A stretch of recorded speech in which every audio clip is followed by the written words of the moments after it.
Hello everyone, welcome back to our YouTube channel Mathophilic education. और आज की video के अंदर हम अपना मैट्रिक स्पेस टॉपिक को और आगे कंटिन्यू करने वाले हैं।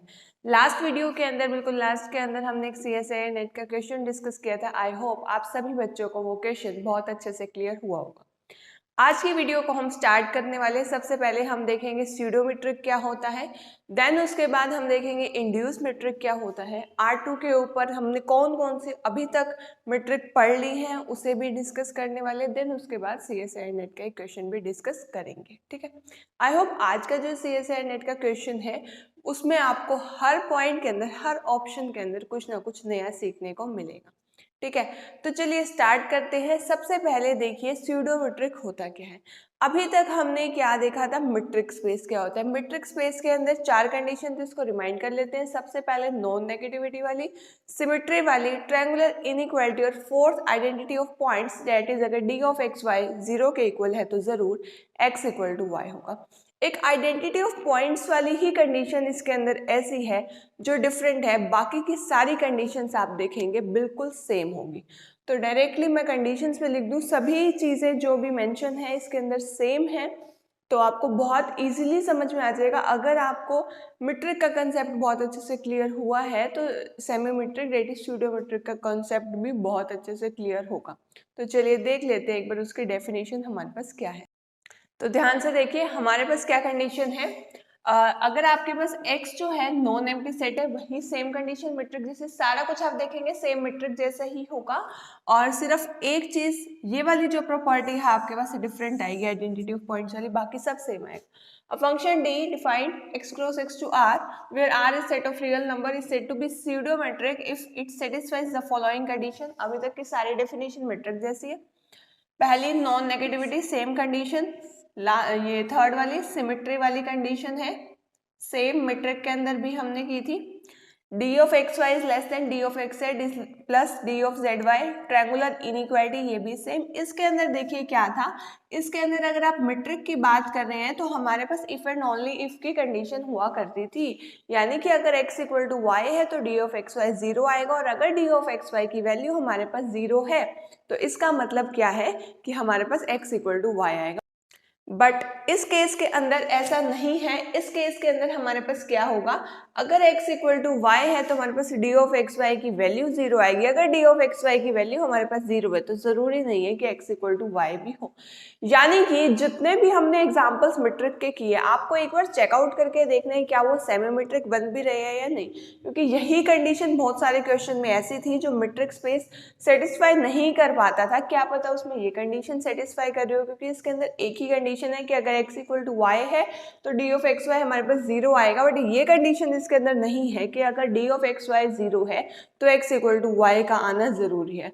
तो स्यूडो मीट्रिक की प्रैक्टिस के लिए आपको क्या करना है, जितने भी आपने मीट्रिक स्पेस के एग्जाम्पल किए उन सभी को एक बार दोबारा गो थ्रू करके चेक करना है उनमें से कौन कौन से स्यूडो मीट्रिक बन रहे हैं और कौन कौन से स्यूडो मीट्रिक नहीं बन रहे। ठीक है, अब इसी प्रॉपर्टी से हम आइडिया लगा सकते हैं कि स्यूडो मीट्रिक के अंदर एक कंडीशन मीट्रिक से कम है। ठीक है, मीट्रिक के अंदर एक कंडीशन और एक्स्ट्रा आ रही थी यहाँ पर कि अगर डी ऑफ एक्स वाई 0 है तो x इक्वल टू वाई का होना जरूरी है, बट इसके अंदर वो कंडीशन नहीं है। इसका मतलब हम क्या कहेंगे, every pseudo metric is not a metric space. यानी कि देखो ये कंडीशन जरूरी नहीं है ना कि मीट्रिक में भी सेटिस्फाई हो, बट अगर कोई मीट्रिक बन रहा है तो वो स्यूडो मीट्रिक जरूर होगा। यानी कि अगर हमारे पास कोई भी सेट मीट्रिक है, ठीक है, कोई भी एक ऐसा सेट है जो हमारे पास सारे एक्सियम्स को सेटिस्फाई कर रहे हैं तो वो जरूर हमारे पास स्यूडोमेट्रिक होगा। But every pseudometric is not a metric space. उस केस के अंदर हमें चेक करनी पड़ती है यही वाली कंडीशन। ठीक है, आई होप आपको ये अच्छे से क्लियर हुआ होगा स्यूडोमेट्रिक होता क्या है। इसके अंदर एग्जाम्पल अलग से करने की रिक्वायरमेंट नहीं है, जिससे आपको उन्हीं एग्जाम्पल्स को चेक करना है जो ऑलरेडी हमने किए हैं। अब इसके बाद हम देख लेते हैं इंड्यूस मीट्रिक क्या होता है। ठीक है, अब देखिए हमारे पास नेक्स्ट इंड्यूस मीट्रिक की डेफिनेशन। अगर आपके पास x दी कोई मीट्रिक स्पेस है, ठीक है, नाम से पता चल रहा है इंड्यूस मैट्रिक है, तो यानी कि एक मैट्रिक से दूसरी मैट्रिक फॉर्म हो रही होगी। ठीक है, तो इसी टाइप का कुछ है इसके अंदर। अगर आपके पास XD कोई मैट्रिक स्पेस है तो उसी सेट X के ऊपर जिसके ऊपर ये D मैट्रिक डिफाइन है, अगर हम कोई और एक न्यू मैट्रिक डिफाइन कर पा रहे हैं, डेट इज D स्टार कह सकते हो, D1 कह सकते हो, जैसे भी आप उसकी नोटेशन देना चाहो दे सकते हो, with the help of given metric D। यानी कि अगर आपने D स्टार जो डिफाइन की है, जो इंड्यूस की है, वो D की हेल्प से ही की है, तो हम उसे क्या कहेंगे, इंड्यूस मैट्रिक। ठीक है, अभी एग्जांपल देखेंगे और क्लियर होगा। और ऑलरेडी हमने एक एग्जांपल इसका किया भी है, जो थर्ड लेक्चर के अंदर हमने डिस्कस किया था, उसके अंदर वो थी इंड्यूस मैट्रिक, बट आपको तब तक नाम पता नहीं था, फेमिलियर नहीं थे। वही एग्जांपल मैं एक बार दोबारा भी लूँगी सो डैट आपको और क्लियर हो जाए। ठीक है, क्योंकि क्या है, उन्हीं एग्जाम्पल को अगर हम अच्छे से स्टडी करें तो एक माइंड के अंदर, एग्जाम के अंदर इमेज बन जाती है। कोई भी आपके पास क्वेश्चन आए, अगर सेम एग्जाम्पल आपको किसी 2 या 3 चीज़ों के मिल जाए, तो आपको यूँ हो जाता है कि हाँ, ये एग्जाम्पल माइंड के अंदर सेट बैठ जाता है, फिर एग्जाम के अंदर बहुत जल्दी स्ट्राइक कर जाता है वो, और हमारा क्वेश्चन हो जाता है। काउंटर एग्जाम्पल में भी आपको ऐसा ही करना चाहिए। ठीक है, the new metric D star is known as metric induced by D। ठीक है, अब देखो एग्जाम्पल के लिए अगर मैं आपको बताऊं, एक हमने इस तरीके का क्वेश्चन किया था, D star XY is equal to K into D of XY, जहां पर मैट्रिक आपके पास XD है, जहां पर आपके पास XYZ या XY बिलोंग कर रहे हैं X के अंदर से। अब आपको पता है ये हमारे पास, और K पे कंडीशन दी हुई है कि ये पॉजिटिव नंबर है। पॉजिटिव नंबर है इसका मतलब देखो, हमने डिस्कस किए थे K पे 3, K 0, K negative, K positive, तीनों के लिए ही हमने केसेस डिस्कस ऑलरेडी कर चुके हैं। ये इंड्यूस मैट्रिक है क्योंकि इस मैट्रिक की हेल्प से ये वाली मैट्रिक बनाई गई है। ठीक है, अंदर आपके पास D ऑफ XY थी और D star XY D of XY की हेल्प से बनाई गई है। ये आपको ऑलरेडी मैंने चेक करके बताया था कि D पॉजिटिव आ रहा है तो ये हमारे पास क्या बनती है, मैट्रिक। अगर K हमारे पास 0, डेट इज K के ऊपर कंडीशन है ना, K इस केस के अंदर तो पॉजिटिव है, उसके अंदर तो मैट्रिक बन जाएगा। अगर K नेगेटिव आएगा तो क्या बनता है, K 0 आएगा तो क्या बनता है, उस केस के अंदर मैंने आपको दिखा दिया था मैट्रिक नहीं बनता। अब आप क्योंकि सेमी मैट्रिक भी सीख चुके हैं तो आपको चेक करना है, चलो मैट्रिक तो नहीं बन रहा, क्या सेमी मैट्रिक बन रहा है या नहीं। ठीक है, सेकेंड एग्जाम्पल जो आप इसके लिए कर सकते हैं वो है D star XY is equal to minimum of 2 कह सकते हैं 3 ऑफ DXY। बहुत इजी है इस टाइप का, मिनिमम मैक्सिमम के ऑलरेडी हम क्वेश्चन डिस्कस किए भी थे हमने। ठीक है, तो आप इजीली यहाँ पर चेक करके बता सकते हैं कि हमारे पास ये मैट्रिक बन भी रहा है या नहीं बन रहा।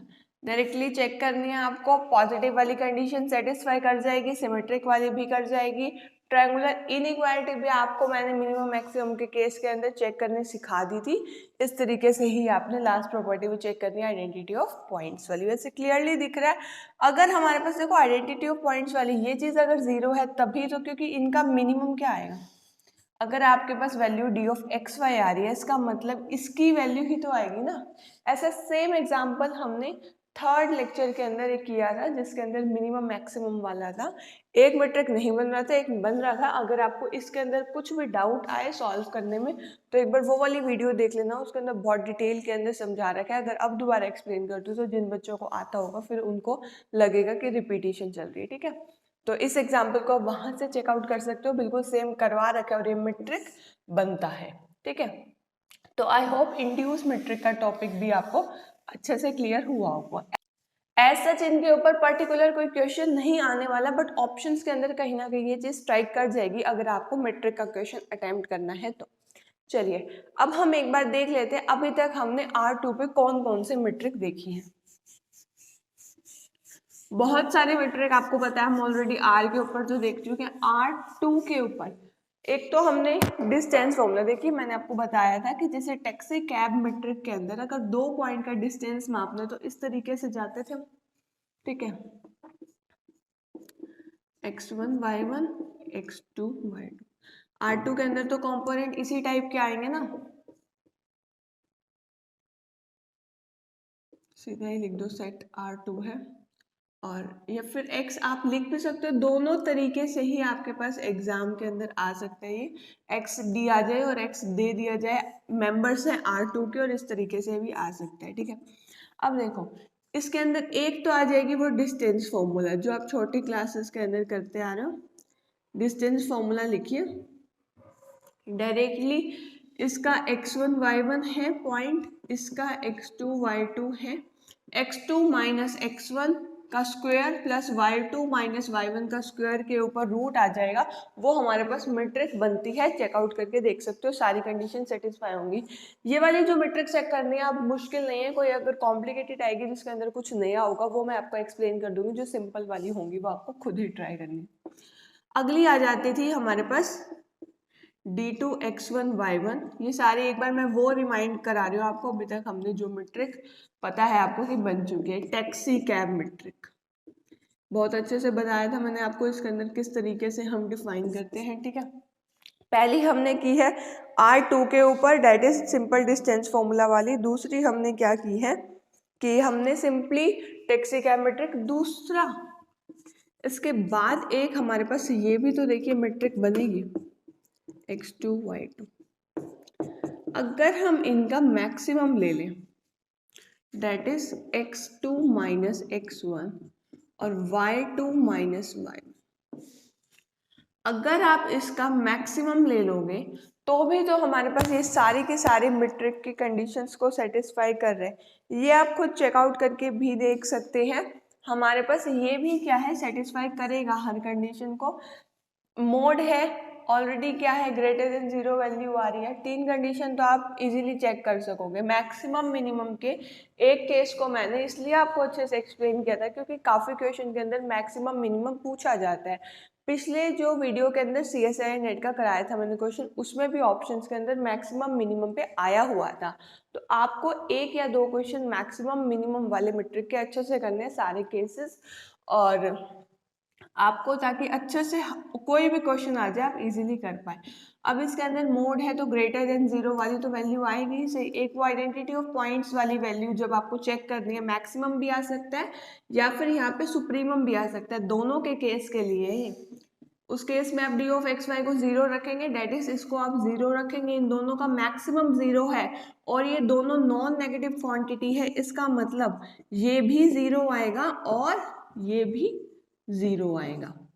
इसका 0 आने का मतलब क्या है, x1 is equal to x2, और इसका 0 आने का मतलब क्या है, y1 is equal to y2।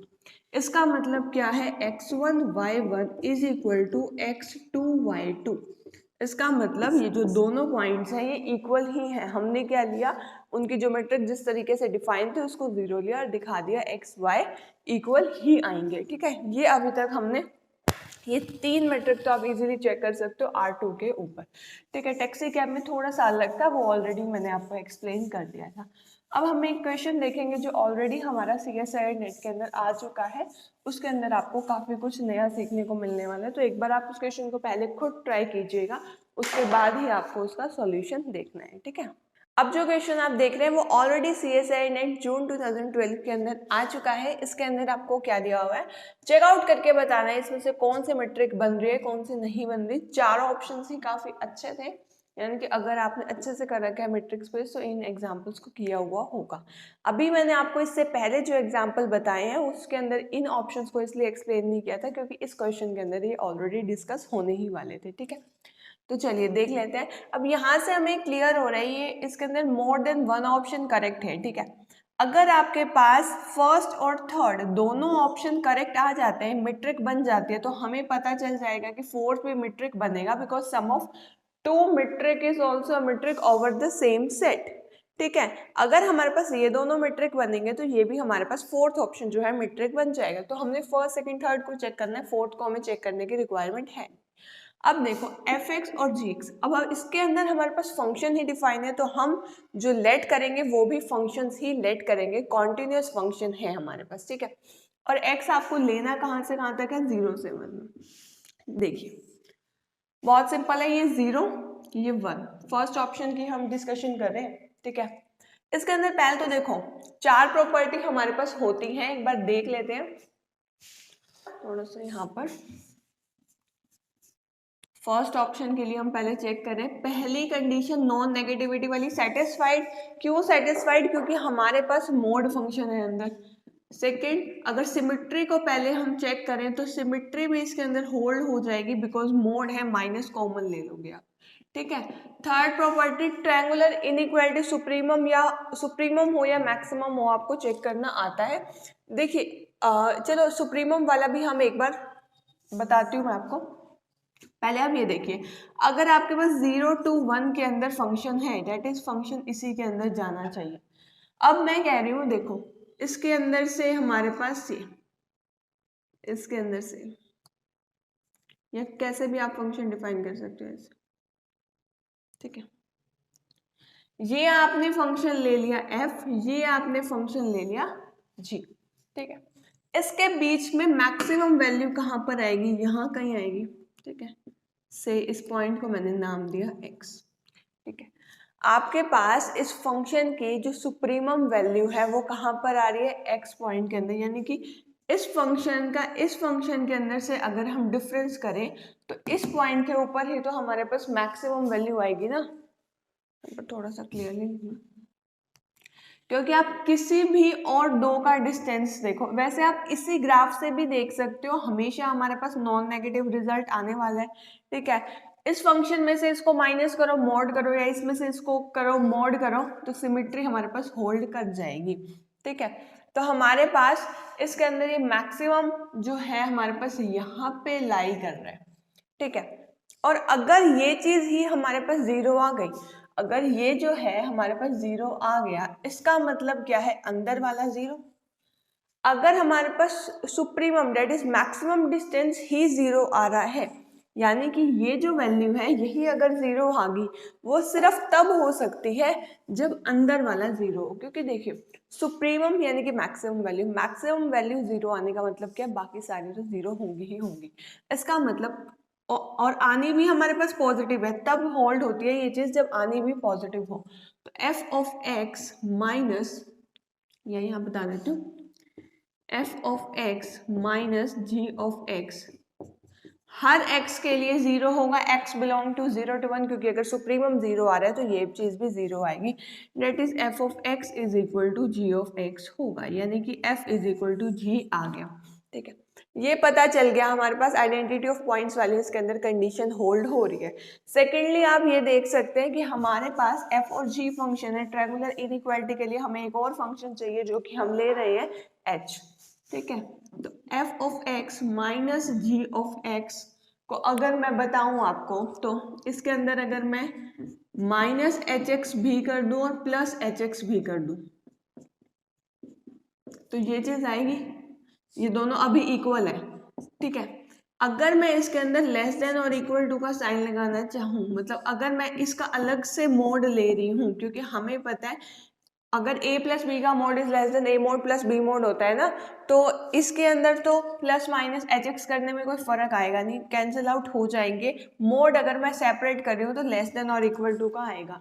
अगर सिंपल में ही लेस देन और इक्वल टू आ रहा है, तो अगर मैं इसका सुप्रीमम ले लूंगी तो भी तो मेरे पास यही वाली इनइक्वालिटी होल्ड करने वाली है, ठीक है।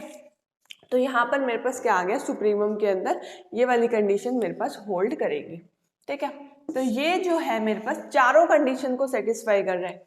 आइडेंटिटी ऑफ पॉइंट्स वाली भी कर दी हमने, और हमने ट्रायंगुलर इनइक्वालिटी भी कर दी, तो चारों ही कंडीशन हमारे पास होल्ड हो गई। इसका मतलब फर्स्ट तो हमारे पास बन रहा है। फर्स्ट के बाद चेक कर लेते हैं सेकंड को। सेकंड के अंदर आपको क्या करना है? सेकंड के अंदर आपको इनफीमम लेना है, ठीक है। इनफीमम लीजिए, एफ ऑफ एक्स को आप ले रहे हैं constant function 1, g of x को आप ले रहे हैं x। अब इसके अंदर हमारे पास एफ एक्स 1 जी एक्स एक्स आ गया, तो एफ एक्स माइनस जी एक्स का जो मोड है उसका अगर हम इनफीमम लें, या एक बार देखिए इसकी वैल्यू हमारे पास क्या आ जाएगी? 1 माइनस एक्स का मोड, ठीक है। इसका आपको इनफीमम लेना है, that is infimum of 1 minus x का मोड। इसको आपने चेक करना है कि क्या ये आपके पास मीट्रिक बन रहा है या नहीं, ठीक है। सबसे पहले आप इसको ग्राफ पे प्लॉट करना, इसको y ले लेना और उसके बाद ग्राफ प्लॉट करना, सिंपल सा ही आएगा। इन्फीमम सुप्रीमम दोनों आपको चेक करने सिखा रखे हैं। ये हमारे पास इस केस के अंदर मेट्रिक नहीं बनने वाला। आपको कमेंट्स के अंदर ये बताना है कौन सी ऐसी प्रॉपर्टी है उन चारों में से जो ये सेटिस्फाई नहीं कर रही है। तो मैंने आपको बता दिया कि मेट्रिक नहीं बनने वाला। अब देखो इन केसेस के अंदर जब भी मोड आ जाए तो हमें d of x y that is पहली प्रॉपर्टी ये वाली चेक करने की रिक्वायरमेंट ही नहीं होती, क्योंकि मोड की वैल्यू ऑलवेज क्या होती है, ग्रेटर देन और इक्वल टू 0। और साथ में सिमेट्री भी चेक करने की रिक्वायरमेंट नहीं है, क्योंकि माइनस हम कॉमन लेंगे तो हमारे पास आ जाएगा।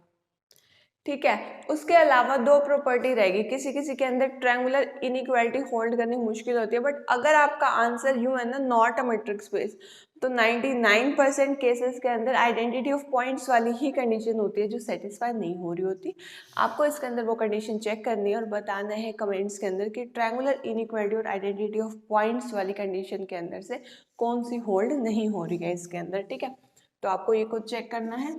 बाकी मैंने आपको दे दिया हिंट कि इस तरीके से आपको फंक्शन डिफाइन करने हैं, क्योंकि एफ एक्स और जी एक्स सोचने में ही बच्चों को काफ़ी दिक्कत आती है। नेक्स्ट है इंटीग्रेशन वाली।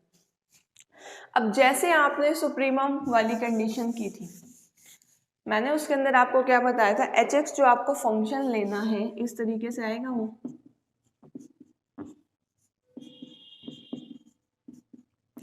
अब हमने अगर मोड लगाया तो लेस देन और इक्वल टू का आएगा h x minus g of x d x. इसके अंदर जब आप 0 to 1 0 to 1 लगाएंगे तो आपके पास ये चीज होल्ड हो जाएगी। डेट इज सारा का सारा बिल्कुल सेम होगा। फर्स्ट और थर्ड पार्ट के अंदर मोड है तो फर्स्ट कंडीशन सेटिस्फाइड, सिमेट्रिक वाली सेटिस्फाइड। और आपको पता है किसी फंक्शन के मोड के इंटीग्रेशन की वैल्यू अगर 0 है, यानी कि इस पूरे को अगर हम 0 लिख रहे हैं इक्वल टू करके, वो सिर्फ तभी हो सकता है जब पूरा f of x g of x के इक्वल हो।